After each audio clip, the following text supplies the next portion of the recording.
And finally, this question. The mystery of whose story it will be.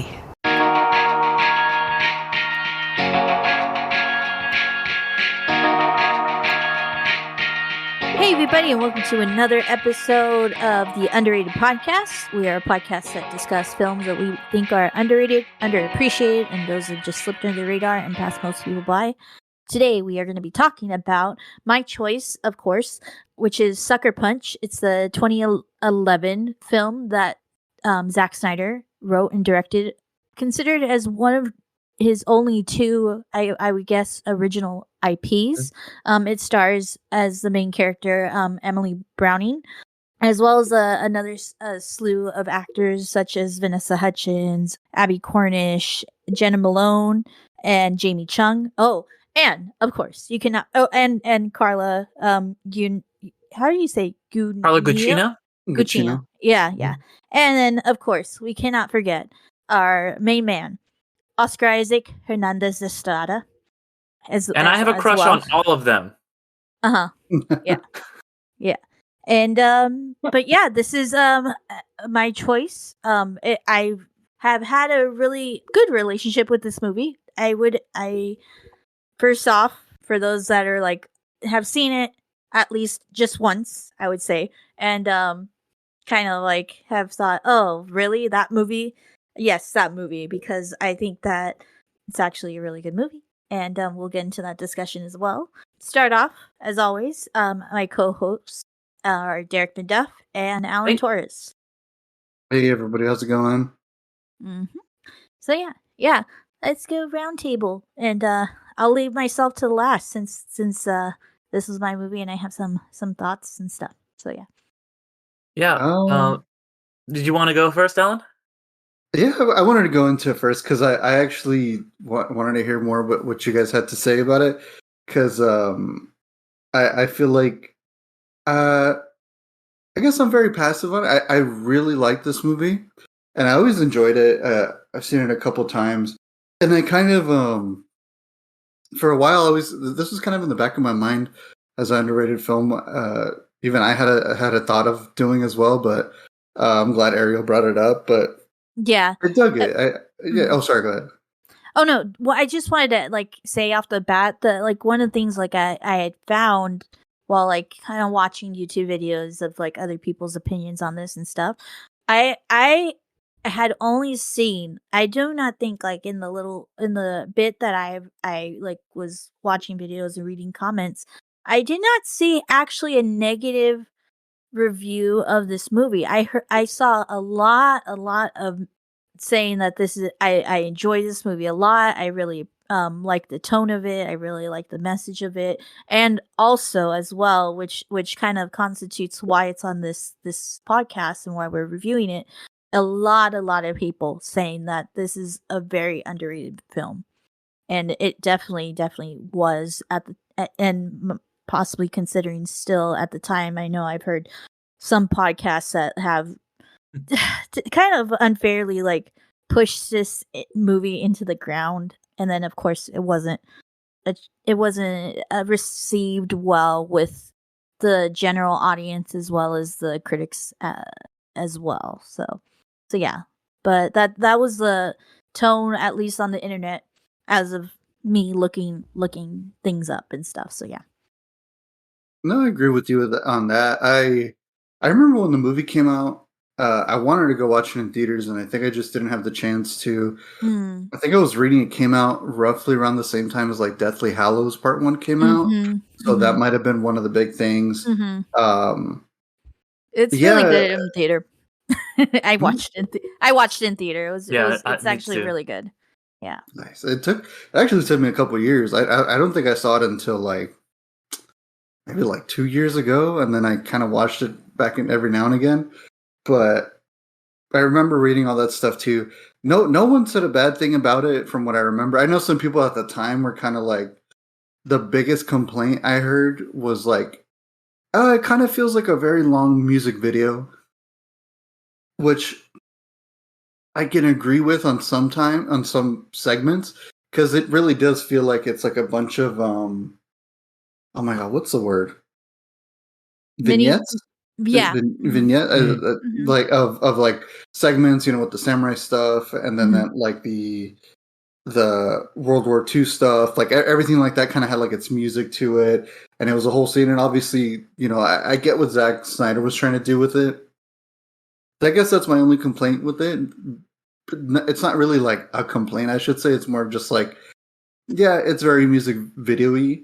But yeah, I remember at the time, nobody really disliked it. I think it was just too many other popular movies were coming out at the time. And then that's when, now we're kind of living in this like very big IP reigning kind of world where like an existing IP is flourishing at the movies and on TV right now. Like it's impossible to go anywhere without seeing it. So I think that at the time that was like the big start of it, especially with the MCU growing and Avengers was going to be out the following year.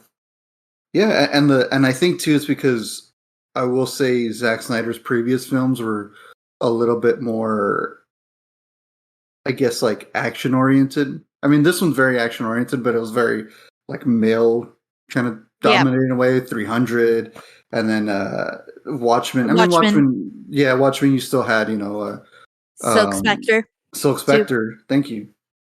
But at the same time, it was very like 300 was his like big fucking movie. Like it was like fucking men and capes and underwear, boom, like pre-Superman kind of thing. So I feel like even reading the comments about Baby Dolls, I forgot the actress's name. Emily Browning. Emily Browning. Thank you. Mm-hmm. Even she was saying that like that scene that you had told us, this is before we were recording, Ariel mentioned of like this like secret ending or deleted scene ending, and I was reading about that, and even she was kind of like, yeah, this movie is going to be R-rated, but they were trying to push for a PG-13, and it was the same scene, and they were trying to show Baby Doll kind of taking control of that scene. It was a sex scene essentially, or getting to insinuated. Insinuated sex scene, which isn't the first of this movie. Like there's like there's times where truly like they are preyed upon by predators and things like that. But that scene itself was supposed to be kind of contrasting in a way of like of taking back that kind of power and stuff. That's what kind of leads into the final scene. Well, the scene that we see at the beginning, or start of the beginning, and then end on with the lobotomy, which I would like to talk about later on of the lobotomy itself scene and that kind of in meaning and stuff like that. But yeah, that's what like kind of like the playing around with the R-rated, and of course like it wouldn't be a Zack Snyder film without there being a director's cut to this movie, because I think this is still Warner Brothers, right? This was this is like just this little like glimpse into how Warner Brothers, kind of like handled Zack Snyder movies. So leave it at that kind of thing. Even that far back, like even before Batman v Superman and Justice League, they were still even Watchmen. Even Watchmen has there's like an extended Watchmen that has a whole thing about like the fucking these two guys are like, we've got the same name, and it's like, where's that going to come up again in Zack Snyder? Oh, the Black Freighter stuff. Yeah. I'm not gonna lie. Well, that's a discussion. That's for another thing. Yeah. Because I love Watchmen, and I'll get into that. But yeah, even she said that apparently the Warner Brothers execs were like, well, she seems a little too aggressive or something like that, and Zack had to edit it in a way where John Hamm was being more aggressive on her, and the execs were like, yeah, that's fine. And then Zack was like, I don't like that. That's bullshit. That takes away the whole point of the scene. And it was taken out. I will say that he did say that version, that's the quote unquote director's cut, is like not his real version. It would be interesting to see that, because I do still have, I won't get into it too much, but I do still have a lot of problems with that scene. And I think that the theatrical cut for me was a much superior cut, because I think the way that scene plays in the movie doesn't really work with everything else that's been set up. And I don't know if it was his vision, but he has gone and said like even the director's cut is not what he was really planning to do, because there is a third version out there somewhere probably that we haven't seen yet. Yeah, I think it was a lot more, which while it has the undertones of like consent and stuff like that, and that's where the difference comes between those two, her experience in the asylum beforehand, and then her experience now, and the representation of it. I think that what Alan was saying of like how the original cut was of it being even more vocal and like upfront with her like essentially representation of consent. And that's what I'm and, saying. like, Yeah, that we stuff like don't that. have that version. I don't really want to go into that too much necessarily, because I do want to talk about what I really like about the movie, and specifically, I really like the theatrical cut of it. But I'll let you continue, Alan.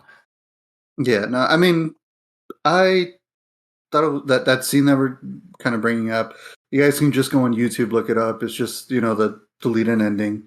Yeah, And, yeah, you could watch it. You could watch it like in addition to the theatrical Mhm. ending if you want. Mm-hmm. Yeah. I don't know. A lot of time when I see deleted scenes, I'm like, that's cool, but it never Yeah. really gets me any other way, unless it's like a purposeful, like the Snyder cut for Justice League, where it's like, this is how it's intended. I'm like, sure. But if that's what it is, I'm like, cool. I enjoy the ending, the theatrical cut ending a lot more anyways. I feel like it was a lot more hopeful. So I dug that a lot more. Yeah.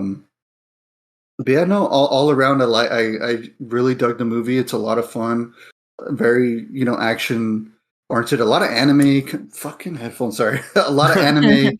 A lot of like anime inspired kind of stuff with like the the girls wearing kind of like schoolgirl outfits and kind of giving them off a little bit of a Sailor Scout. Yeah, thing to them. exactly. So I dug that, of course, easily. I'm a big Sailor Moon fan, so I'm like, fuck yeah, dude. And Going off of that, do you think that if it was released like at the right time, not much competition, which nowadays you could find that special time in a movie theater with not much competition, do you think, especially with a lot more of an explosion, I know that anime was already getting prominent in 2011, but I think even nowadays it is a lot more prominent, especially among female viewers as well. Do you think that if if this movie was released like nowadays with this kind of like popularization with anime, this movie would probably be viewed a lot? Because that I got exactly like with this rewatch, I got very much like this is like essentially like a mix of like all these different shoguns and animes, and because that's what anime is essentially, like all these different kind of versions of like Middle Earth kind of feeling, or samurais, or even World War II, or World and War One, futuristic, yeah. yeah, and all that. And yeah, like do you think that it might have gotten a bit more like exposure but also appreciation? uh, yes and no, because if we went by the same way as how we've been going on, I think like there's like a weird thing with Zack Snyder nowadays, I where know, that's he true too. has his I kind of do cult I do want to followers. get Yeah, into that. that's true. He has his like big cult followers, and I love Zack Snyder. I'm not one of Yep. those like fucking like, oh my god, anything else is trash. I'm like, I like his stuff, but I also know when there's something. I'm like, it's whatever. Like I still haven't seen Army of the Dead, and I'm like, I'll get to it one day. I loved his remake of Dawn of the Dead and all the other stuff he's done, but I'm Yeah. like, I'm not gonna be like, oh my fucking god, da, da, da. Like Sucker Punch. I won't lie, is probably my least favorite of the things I've seen of Oh, him, really? but it's not bad. It's not bad at all. Yeah, It's just it's kind of like, what Quentin Tarantino movie do you like least? And it's like, fuck, well, I don't know. But yeah, Yeah. I think it would go well nowadays. I think if maybe there wasn't that whole rap with him, the whole repertoire with him going on. Which was I kind of starting, I think, in this, like, or people were like, oh, this movie's just like him stroking his ego, which is like you kind of like called it a little too early. Like I could see where you could make that argument nowadays, especially with the whole push of like the release of the Snyder cut by fans and stuff like that, which in itself, like, if it didn't, the fans tainted it, which fans nowadays like kind of taint a lot of things. But which He did that bring a movie in little bit of itself, it on. It was more his fans, but yeah. he didn't discourage them, and that is kind of plays into his whole libertarian / objectivist philosophy, Yeah. but Yeah, I but will say but this David was like, Ayers is a little worse right now. oh yeah, He's Yeah. really like egging it Yeah. on, but that's a I whole legit, different yeah, story. yeah, that's the whole thing. But yeah, like I mean, like very much so. Like I know that this was like kind of people starting like kind of troll in that direction, and that kind of contributed to like at least like the pop culture scene having that opinion on this film. But yeah, I get what you're saying with like definitely nowadays, yeah, that connotation and reputation kind of have like a little bit more of a kind of impression on this movie. Yeah, unfortunately. Yeah, but no, I definitely think it could probably get along nowadays. Like 10 years ago, or 2011, 11 years ago, whatever. Anime was completely different. Well, not completely different, but in the American pop culture, it wasn't as strong as it is today, where it's everywhere now. Like it's Mhm. just it's kind of becoming the it's included to the pop culture now. But yeah. Yeah. But yeah, Derek, I'd like to hear what you got to say. I mean, honestly, I kind of, to answer Ariel's question and kind of lead into my thoughts, I do not think this film would do well today, because I think this film is, of all of the movies that we've covered, this was one of the first ones I think I had bookmarked of wanting to talk about eventually, and I'm really glad you decided to talk about it, because I think this film we'll talk about films a lot of times and it's like, okay, well, this film did well critically, but it did bad financially, or people liked it, it has a big cult following, but it doesn't.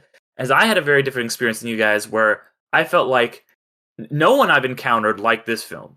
And people I've seen on the internet, people I've known in my real life, I've maybe known one person other than you guys who's a really big fan of this, other than myself. I feel like this film, even from the critics, from moviegoers, from just general population on YouTube, and I know you said you had a different experience, Ariel, but like almost everything that I found, because I have been watching a few like Snyder videos and breakdowns and stuff recently, and people have been very, very critical of it.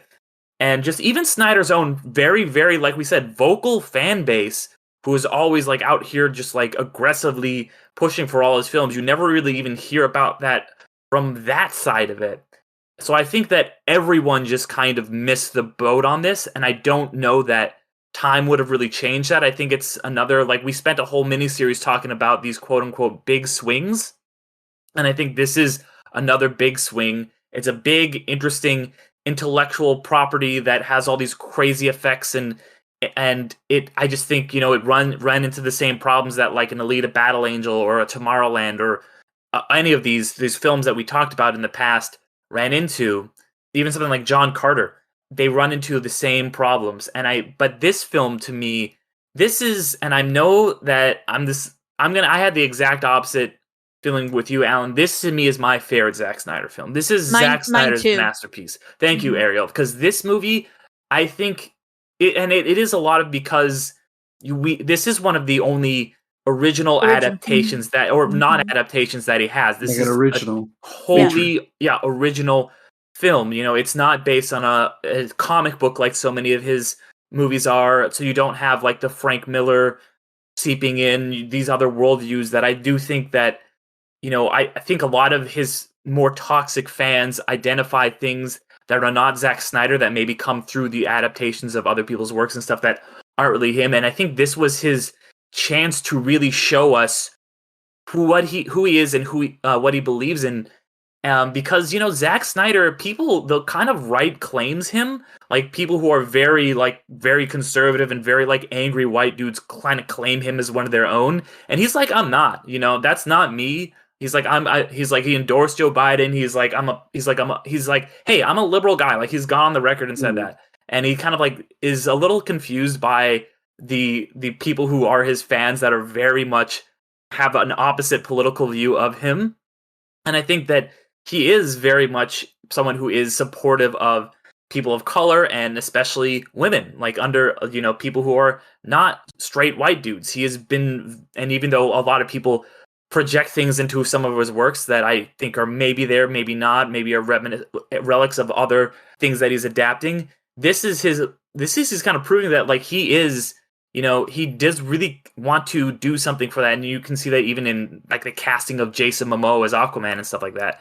But this movie really here is kind of him saying like, yeah, there are so many male-driven, male-led stories, and he's like, yeah, and I have been a big part of that. Obviously, 300 is the big one that's all about just macho masculinity and just like the male thing. And this is kind of about people taking their stories back, because that's what this movie speaks to me so well. And you guys were kind of hinting at it, and I think that the whole movie really does a good job of being like, yeah, when you are someone who is in a position where you do not have as much power just by the way you are born, and it's saying like there is this kind of like toxic masculinity that permeates the culture and just kind of keeps so many people down, especially women. And this movie is about how like women are kept down, and what this movie is essentially saying is that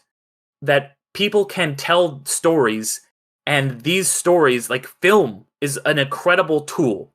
Film is this tool that takes these stories and lets people reclaim the narratives of their not lives, and kind of reach and kind of shape things to the way that they should be, the way they want them to be seen. And while Baby Doll is doing these lewd acts that are just for the performance of men, that are these, just this should what would be the male gaze.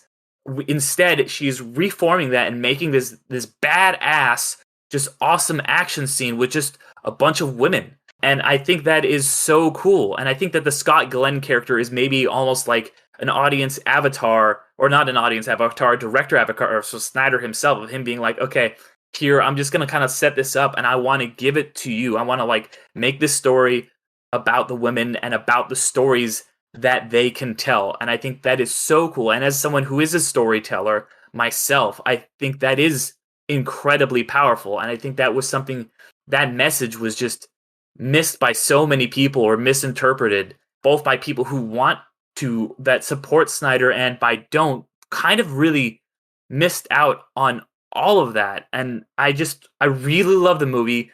Something that you see as a recurring thing in so many of Snyder's films is the kind of the sacrifice by the hero in the end of the film. That comes through here, and it's there. Someone sacrifices themselves so that the rest of the people can live on, and he does it obviously in a different way here, but it is still with I do think that the lobotomy scene as presented in the theatrical cut for me is very powerful, and it mirrors a lot of the. See, you always have someone getting skewered by something sharp in a lot of Snyder movies, and I watched a really interesting video essay recently that was talking about how one of Snyder's favorite films ever, and a film that is so important to him, is the 1980s film Excalibur, which kind of ends with, spoiler for a myth from the 700s or whatever, but someone getting, like, King Arthur getting skewered by a lance, and that is something that kind of he's echoed so much in his work. I think he doesn't get enough credit for this film. I think this film doesn't get enough credit for being an absolute, real masterpiece. And, obviously, Zack Snyder's a white dude. I'm a white dude. But I think, him being, especially at that time, people were not getting the power to tell their own stories. And this was maybe his attempt to be like, I want to kind of give stories back to these people, because obviously women are very important in Snyder's life. This film is dedicated to the memory of his mother, who had died a year before. Snyder had 3 daughters at the time. One of them tragically was lost in suicide. So obviously the women in his life have been really, really impactful to him. And you can see that in this film quite a bit. No, I definitely agree with everything that you said, and like just the message, and that the core message of this movie is to fight back. Like, so many characters like say that line, starting with Carla Gugino, and that's just the core theme of this movie, of this fighting back, and especially a powerful message for women and stuff like that. And like you have this, like this very diverse character list of these 4 or 5 women, I mean, and just like how powerful it can be.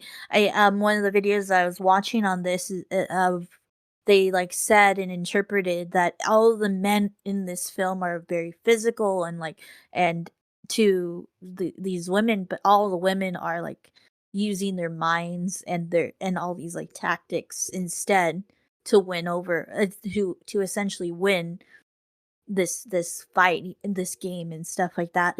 And kind of like to address the elephant in the room of why a lot of people didn't get this, I think has to lie on the boundary to like this imagery and this kind of story of like essentially layers and a very speaking of a movie that came out just a year before this of Inception. It is Yes. very much an Mhm. Inception if Yes. you think of it like that, which like that's why I'm like, you guys didn't get it. Like you guys like it's basically Inception. You have the first just to start off to set the layers. You have the first layer that's seen essentially in the first 5 minutes of the movie. That is like what we can consider as real life. You know, she accidentally kills her sister after her mom died. Her stepfather is trying to take all their money and stuff like that. So he basically sends her to an asylum.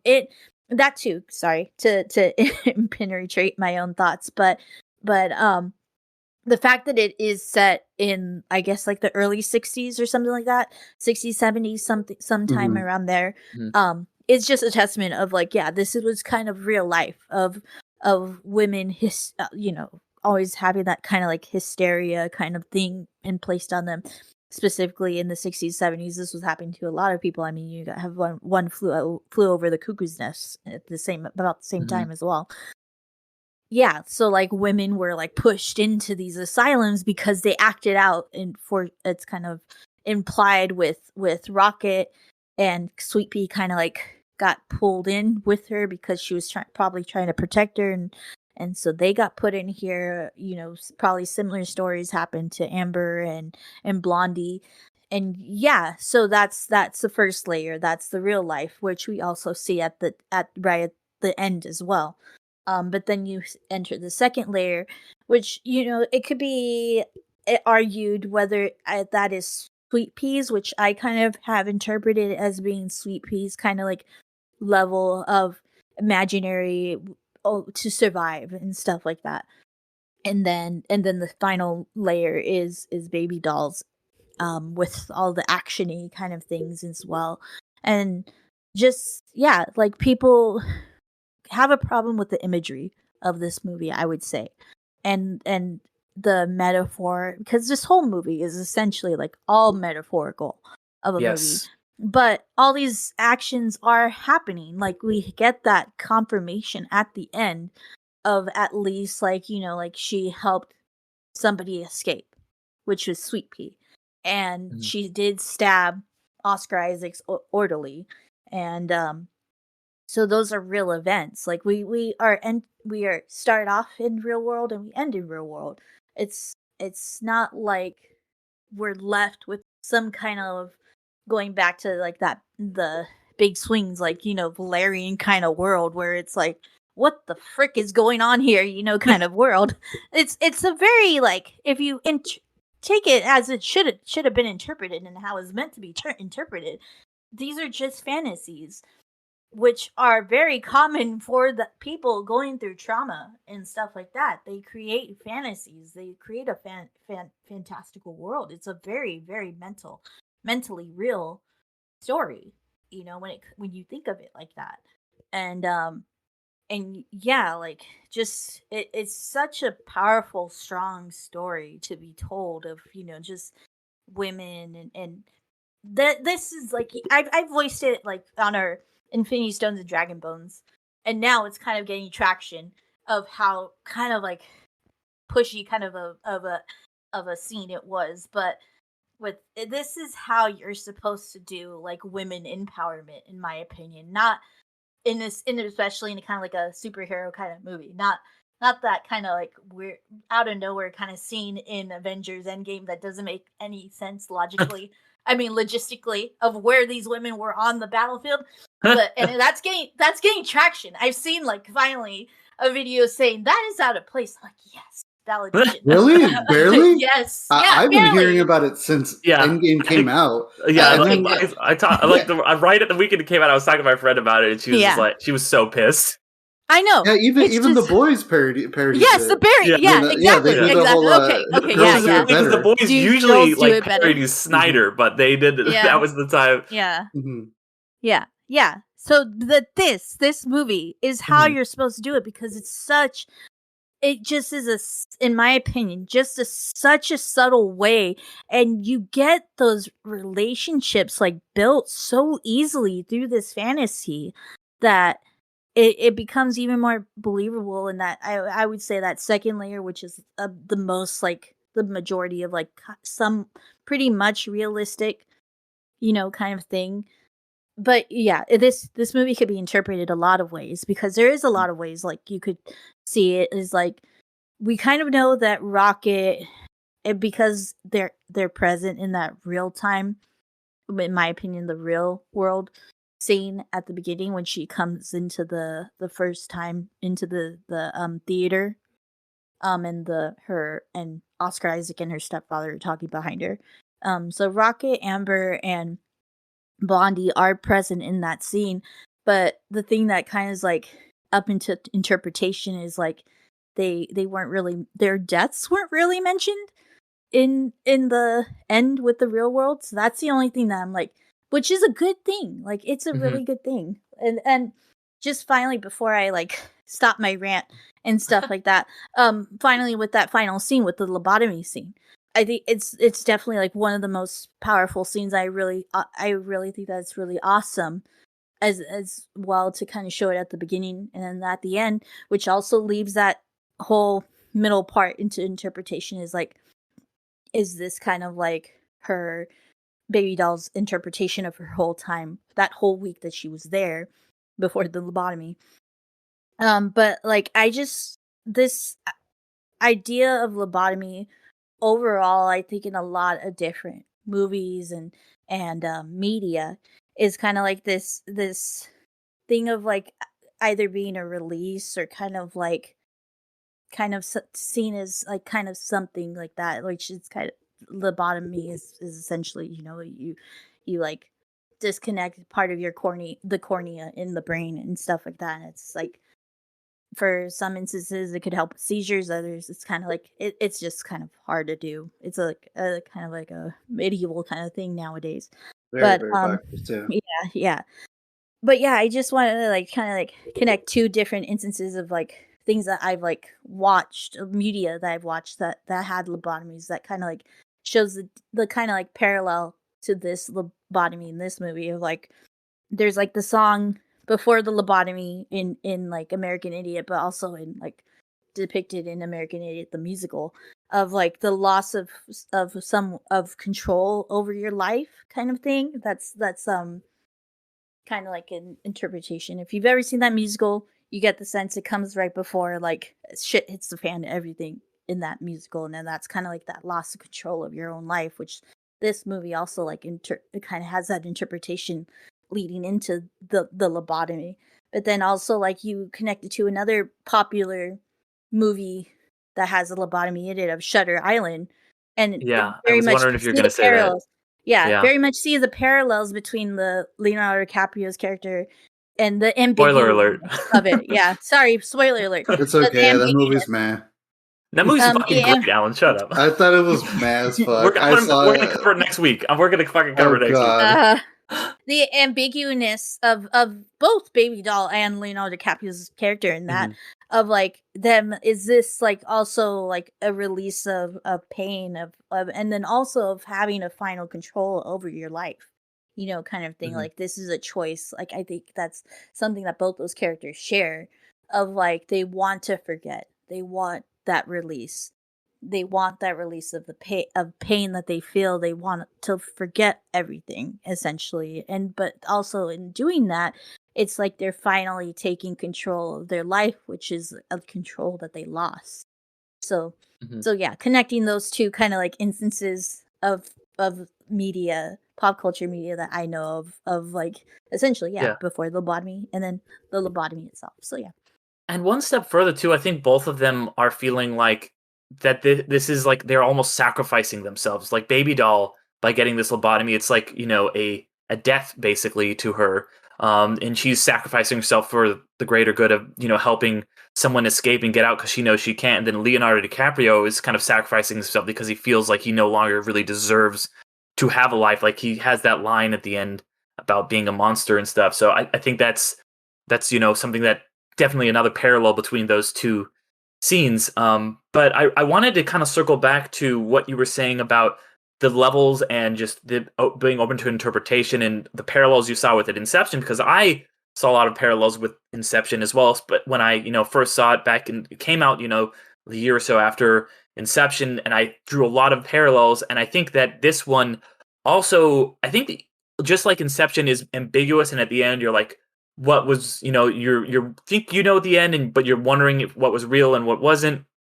I think this one does that really well too, because it does pepper in things that's like, okay, on the most, just the kind of basic reading there is that the quote unquote top level is the real world. But I think it even makes you question that, because it does say to you, like, even that is a story, because Zack Snyder is kind of telegraphing, like, yeah, this is all a story. Stories give you power.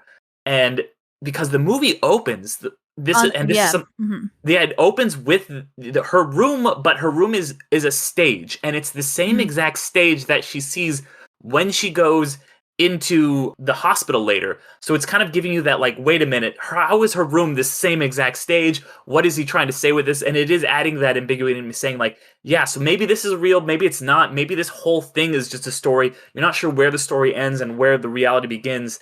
And he's kind of saying, like, he's telegraphing to the audience that, yeah, this entire thing, well, maybe not telegraphing enough because people didn't get it, but I think he's saying to the audience that, like, yeah, this whole thing is a metaphor. All of these stories, this Russian doll of a movie of stories within stories this is obviously all a story. This is a movie that you're watching now. You have to take this into the real world. And, I think that's now more important now than ever. We're recording this like a day after, we had a very pivotal election where we are fighting for, honestly, we're fighting for women's rights, and that's what this movie is saying. It's like you have to go out and take these things that you saw in the movie into the real world. And I think that is, like I said, more prevalent now than ever. Mm-hmm. Yeah.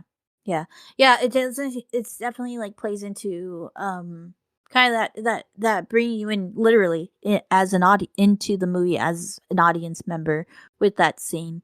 Very similar to something that something that I covered in You've Never Seen of Moulin Rouge, kind of like, and multiple different movies have opened like that. But it does definitely like lead into that, and I do kind of like agree with you that just that interpretation of like, this is a story first and foremost, and that's what's the most important thing.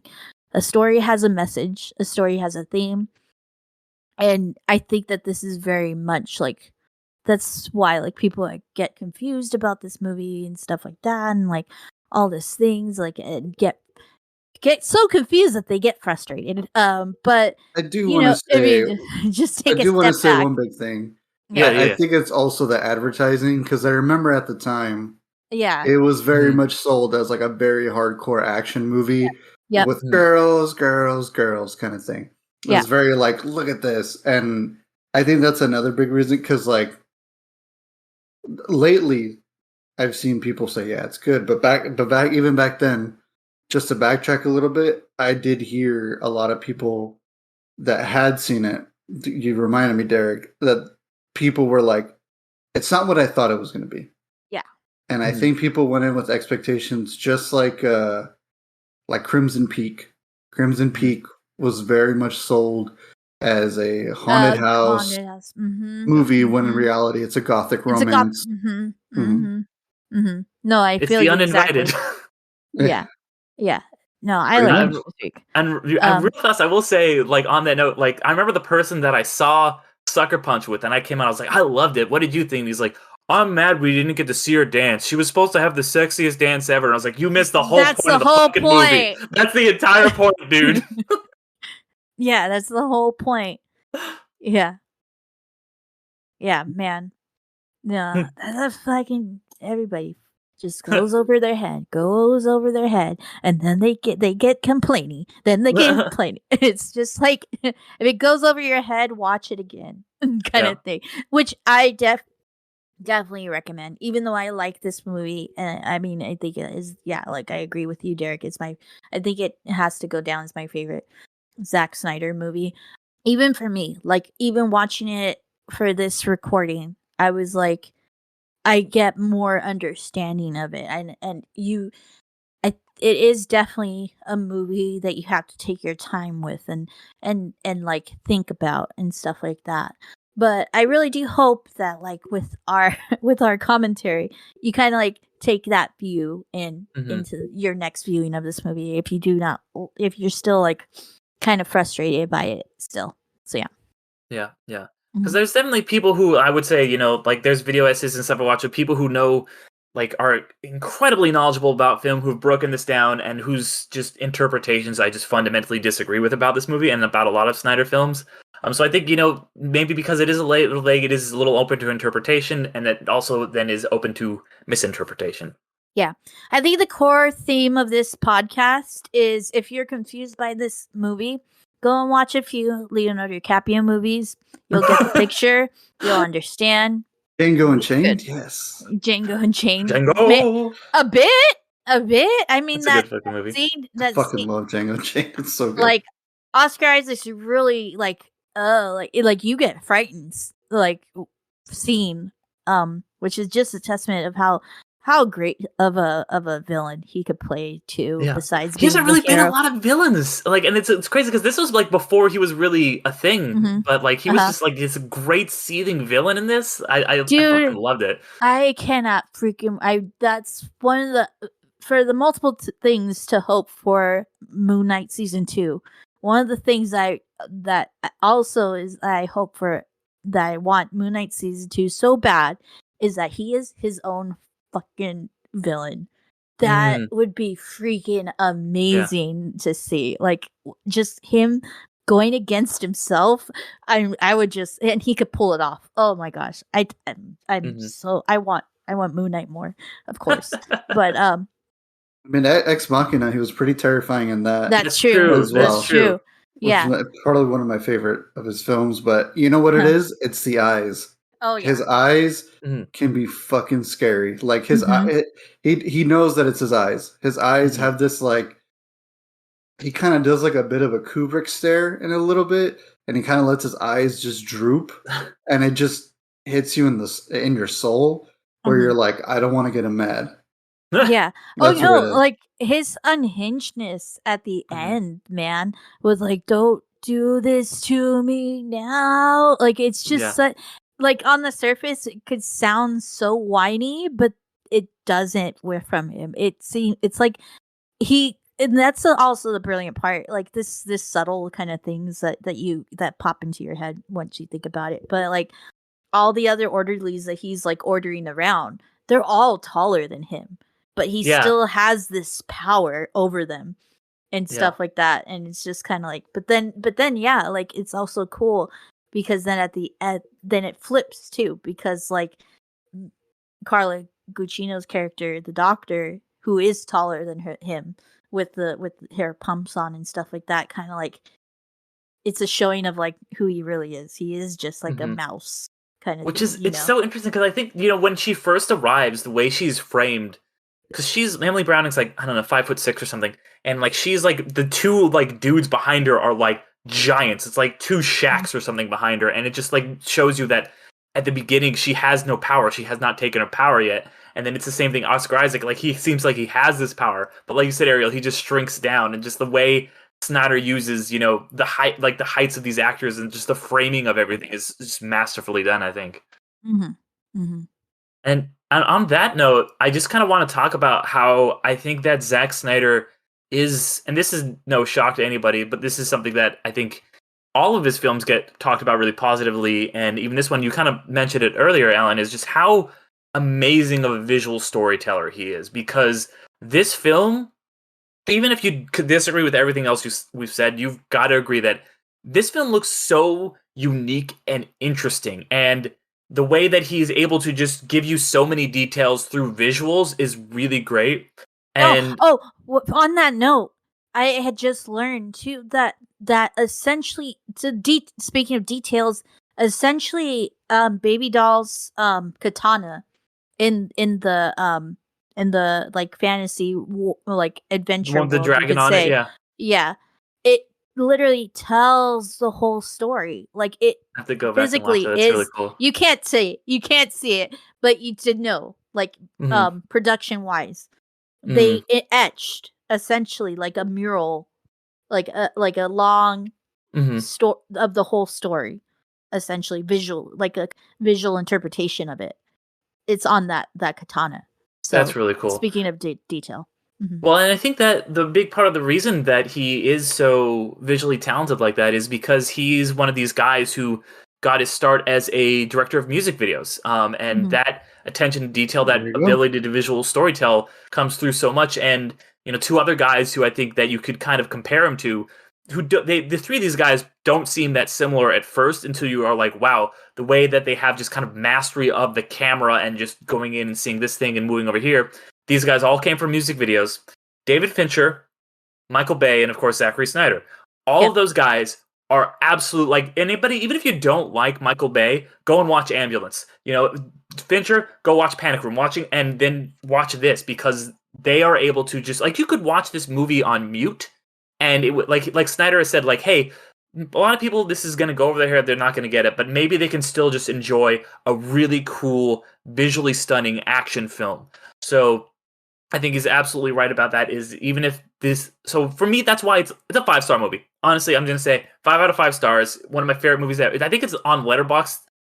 It's the lowest ranked movie that I have 5 stars. I think it's like a 2.7 over average. I still have it at 5. I don't care what anybody else says. Like, because not only because of the incredible metaphor in it and the incredible storytelling, but God, it is just so beautiful. It is Mhm. absolutely stunning in a way that a lot of movies feel very much, even especially going more today, and with the kind of visual effects crisis and the way that effects companies are mistreated and the workers are just kind of overworked and all that, there's not, some of the visual effects do not look as pristine, but this one, and it's not just this dark grainy, sometimes it'll be like, just the way he plays with tone and color, and all of this stuff is so well done. Mhm. Absolutely, I Yeah. agree, because one of my favorite things of his films is the visuals. Like, I mean, Mhm. one of the big things I hear too is, you guys have probably heard it too, that he gets along with everyone. Like, his actors love him, and even apparently, like, the visual effects departments, where I don't know if it was, I think it might have been for Justice League, where I guess that they were saying that most of the time directors come in and they just kind of tell them, hey, I want you to do this, this, and this, whatever. Okay. Or sometimes the director won't even show up. And apparently Zack Snyder would actually come in to the visual effects department, like the CGI stuff, and be like, oh, I want it to be like this. And he sits down with everybody and he tries to paint the picture with them and try and show them, like, hey, this is exactly how it should be and how I want you guys to do it. Like, Yeah, he I doesn't think just that's want like, them. yeah, I think that's like what partially the reason why, because he put all that detail into it and gave visual effects artists kind of like their time, that's one of the reasons why like it got that's essentially and unfortunately got him in trouble with Warner Brothers with all the delays and stuff. So yeah. Because he takes the time, and I Mhm. appreciate directors like that. And I mean, shit, like you guys were saying, you could mute it and just watch it for the awesome visuals, and they're gorgeous. Like you said, I love everything. It sounds dumb to say, but they're just very cinematic. I mean, Mhm. redundant, I guess. But there's also times where, like, the imagery he paints just it hits just right. Like, you're like, yes, that's exactly how a dream or a fantasy sequence should be, because there is a stark difference between all the action scenes and everything, the cyberpunk stuff, where it feels like a different film at one point. But then when you go back to the asylum, it's so dark and gritty, and it feels very Arkham Asylum-ish. Mhm. And then, yeah, like, I think that's one of the big things with him that he does really well is visuals. I mean, fucking look at, I mean, I know people are gonna give me shit, but for me, my number one is Batman v Superman, and I will go to death loving that film because I love so much of the visuals about it. Like, he paints for me, I would want almost every frame in that film up on my wall. Like it's stunning, and like images of all the heroes and everybody, like just it's so powerful, and that's what he does really well. I mean, 300. When I saw 300, I was like, I immediately walked out of. I saw the movie with my dad, and I was like, yeah, I want to go work out because I want to look as huge. And like, you know, this is way before Man of Steel, and like you just like the way he has the capes draping and everything, and just even with these characters, like they just look bad ass and almost like mythic, and I love what he does with skies, where it kind of has this very religious look to it, almost like you're reading mythology essentially, and you're seeing it right there and there. And I think that's a really like that word mythology that you use, Alan. I think is so apt because I think Snyder is obsessed with mythology. Because you know, I mentioned before how you know, his favorite film is Excalibur, this like great Arthurian myth, and how all of his films, like, you know, he's done so many comic book films, and those are just kind of our modern day mythology. And this, you know, mythology is essentially saying this is the power of stories. Mythologies are about all these stories that have permeated and changed cultures, and I think he recognizes the power in that. And so this is him making almost an original contained mythology. And I think that he is very apt in kind of creating a movie like that. And I'm super excited for his Rebel Moon because, dude, that's gonna be fucking dope. It has to be. Oh my gosh! Like he just knows how to work a camera, and just like he was teasing, you know, all the DC, you know, his DC trilogy with all these like cool black and white photos, and like he's kind of teasing Rebel Moon, and you just look at that and you're like, yeah, this dude, number one thing he knows how to use is a camera. Like he just, I'm excited for it. I think Rebel Moves is like essentially they're like going to a bit of a Top Gun kind of situation. Like, aren't they like legit going to like use kind of like cockpit kind of like? I think maybe. Well, it's like his Star Wars kind of. So he wanted to make a Star Wars, but he couldn't get it. They wouldn't let him do it. So he was just like, you know what? I'll make my own Star Wars. And I think, you know, Star Wars is another one of these modern day mythologies that he's clearly so inspired by. So it'll be really cool to see his take on it. And I think I'm glad that he's not doing it with like okay, well, we have to do this. Because we talked about it on our solo episode, how Disney is like, you got to do this and this and this for a Star Wars. And without him, and you know, we've talked about obviously how much Warner Brothers had to input in all, you know, him making all the DC movies. So he just kind of gets to make his own mythology. Same reason I was so excited for this. I'm excited for him to tell his own stories and not do another adaptation. Okay. Yeah, I didn't know that it broke off of the Star Wars canon. Yeah. Yeah, it's definitely gonna be exciting to see. I mean, as much as I'd love him to go back to doing DC stuff and just even other. So DC is he comics. confirmed to not do? He's not going to be doing Man of Steel. Well, we don't know if Man of Steel 2 is even going to happen. I mean, I don't think he's going to do it. Is coming back. Yeah, I don't think he's going to do it at this point. Henry I would be shocked. No, Henry Cavill's coming back, but I'm saying Snyder's not coming back. Yeah, Snyder. Yeah, Snyder. Yeah, I think he's done. Unfortunately, I think it's been too much. I think it's just burned too much. Yeah. Yeah, there's been too much bad blood, I think. The Snyder cut, I think, was like his final, you know, like nail in the coffin of just being like, all right, I got to do my trilogy, you know, and that's it. Yeah.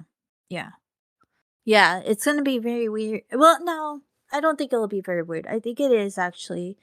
Hopefully, will be a good direction. And I'm very, you know, speaking on that, since we don't have like a DC centric podcast, we only go Marvel, which is the right. But Well, okay. I'm just kidding. I'm sorry. I guess I'll leave that one. Alan, when are you gonna make mother boxes and whatever? Yeah. Mother boxes and lantern rings. Yeah, that's awesome. Yeah, it would be very fitting with the Infinity Stones Dragon Bone, since one doesn't exist right now anymore, or at least for right now. But yeah. I mean, like it's gonna.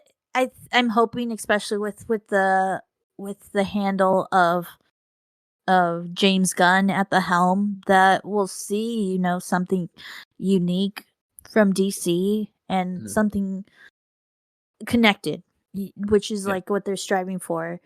I mean, I'm fine with it going either way. If it's not connected or connected, I just want them to very much choose a side at this point, and I think that's something that they hadn't done yet, and that's what's kind of like been their bother, kind of thing with that. But yeah, it's going to be very interesting to not see Zack Snyder like kind of tone on that universe anymore. Which is But interesting because I'm just yeah. like they're just grabbing anybody who worked on. They're just grabbing the people who worked on Dawn of the Dead 2004 to run their cinematic universe. They're like, okay, we got Snyder. Who wrote that movie? Oh, James Gunn. Okay. Yeah. I mean, Dawn of the Dead is probably one of the best remakes out there. So I don't see why it's wrong.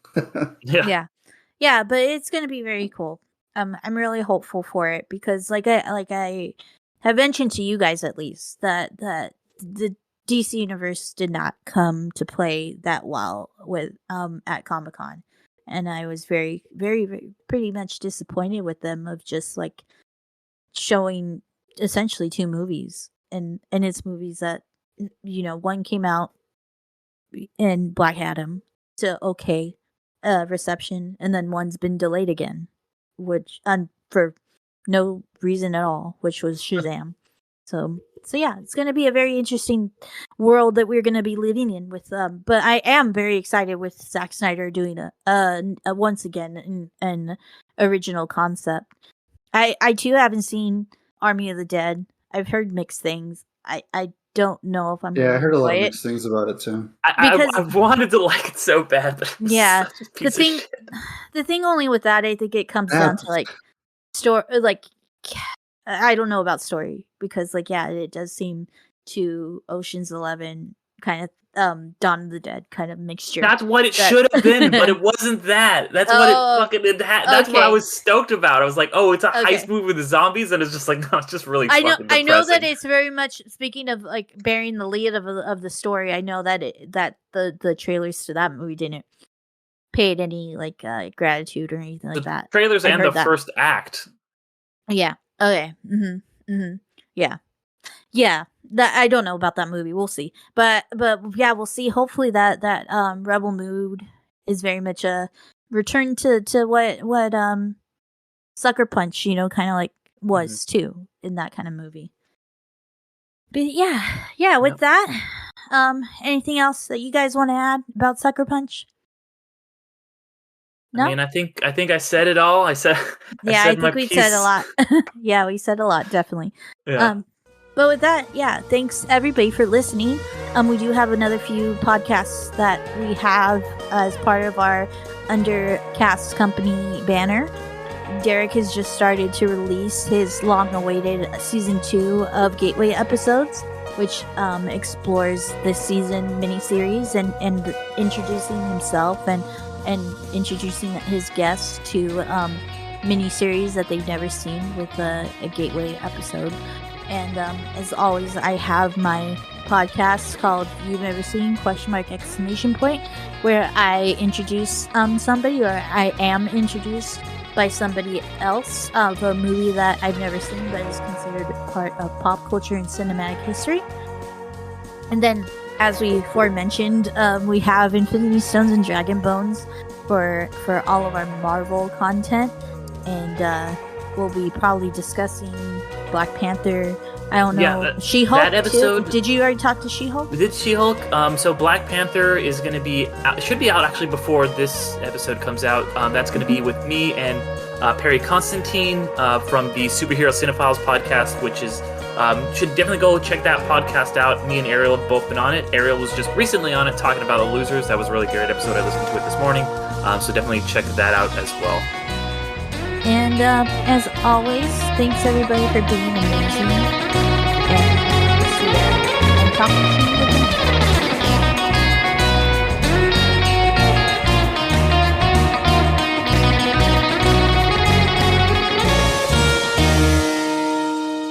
You know who else got stabbed?